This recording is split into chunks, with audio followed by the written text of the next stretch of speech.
بسم اللہ الرحمن الرحیم۔ السلام علیکم۔ جب انسان گناہوں سے توبہ کر لیتا ہے اور مسلم ہونے کا دعویٰ بھی کرتا ہے، پھر اس پر یہ لازمی ہو جاتا ہے کہ وہ اللہ سبحانہ وتعالیٰ کے احکام، رولز اینڈ ریگولیشنز کو فالو کرے۔ یہ پاسبل نہیں کہ ہم خود کو مسلم کہیں لیکن دین کو اپنی مرضی سے فالو کریں۔ دین کو اصل صورت میں قبول کرنا اور اللہ کے دیے ہوئے قانون کی اپنی زندگی میں امپلیمنٹ کرنا ہر عقل مند انسان کے لیے ضروری ہے۔ سوسائٹی، ریلیشن شپس، تربیت، مینر سب ہماری لائف سٹائل کا حصہ ہے۔ اگر ہم ان میں خود غرضی کریں تو اس کا نقصان بھی تو ہمیں ہی اٹھانا پڑتا ہے۔ زندگی عذاب بن جاتی ہے، ریلیشن شپس ٹوٹ جاتے ہیں اور معاشرت تباہی کی طرف چلی جاتی ہے۔ اللہ سبحانہ وتعالیٰ جو ہم سے بے پناہ محبت کرتے ہیں، انہوں نے ہماری سیفٹی اور بھلائی کے لیے رولز دیے ہیں تاکہ ہم اور ہماری نسل انسانی ہر طرح کے نقصان سے محفوظ رہیں۔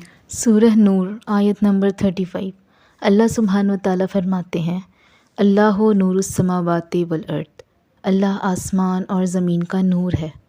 اس آیت میں نور، روشنی، لائٹ ایک مثال ہے جو اللہ کی گائیڈنس، نالج اینڈ ٹروتھ کو ایکسپلین کرتی ہے۔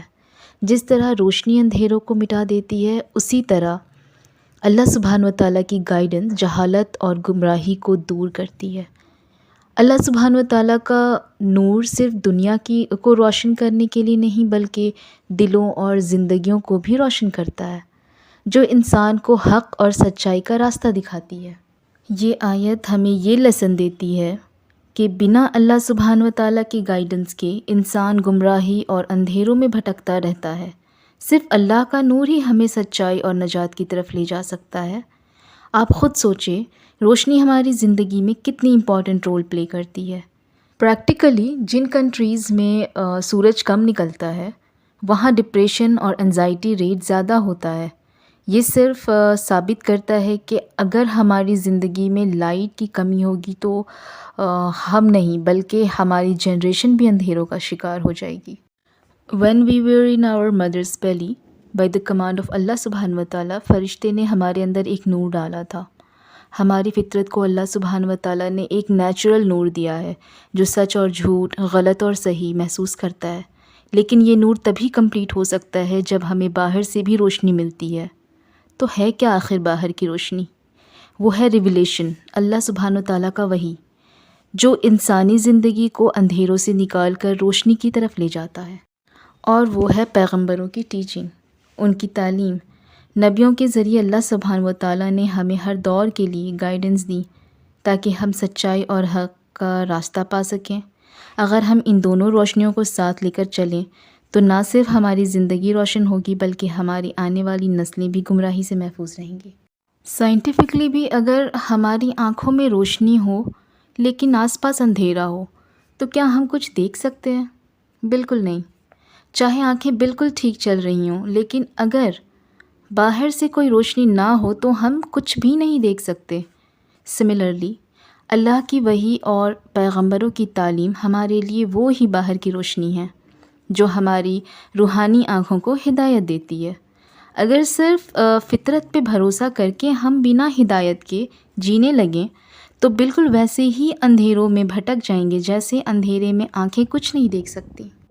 یہ سب میں نے آپ کو اس لیے بتایا کیونکہ اب ہم بات کرنے لگے ہیں اللہ سبحانہ وتعالیٰ کے ان لاز کے بارے میں جو اللہ کی بلیسنگز ہیں مینکائنڈ پہ، to protect their household, to protect the family, cause at the end of the day if you don't have family you don't have society۔ سورہ نور میں ایک گھرانے کو محفوظ رکھنے کے لیے کچھ احکام دیے گئے ہیں، کیونکہ اگر فیملی سسٹم کو محفوظ نہ رکھا جائے تو سوسائٹی کا وجود ختم ہو جاتا ہے۔ سورہ نور کا فرسٹ سیکشن بہت ٹف لاء کے بارے میں، extremely tough law for people who commit adultery and fornications. یہاں یہ بات سمجھ لیں کہ یہ پبلک کرائم کے لیے حکم ہے جس میں 4 آئی وٹنس ہونے لازمی ہیں۔ ہر ملک میں پبلک ڈیسینسی لاء ہوتے ہیں جو لوگوں کو پبلک میں ان اپروپریٹ چیزیں کرنے سے روکتی ہیں۔ If you do something inappropriate in public there are consequences. Even United State جیسا ملک that says its constitution freedom of expression, وہاں بھی اگر کوئی نیکڈ ہو کر پبلک میں گھومے تو اس کو جیل ہو جاتی ہے. یعنی ایسی کانسٹیٹیوشن والی کنٹری میں بھی public display of nudity illegal ہے. تو یہاں بات سمجھنے کی ہے کہ فریڈم آف ایکسپریشن کا مطلب یہ نہیں کہ انسان جو چاہے کرے. ہر سوسائٹی کے اپنے سٹینڈرڈز ہوتے ہیں.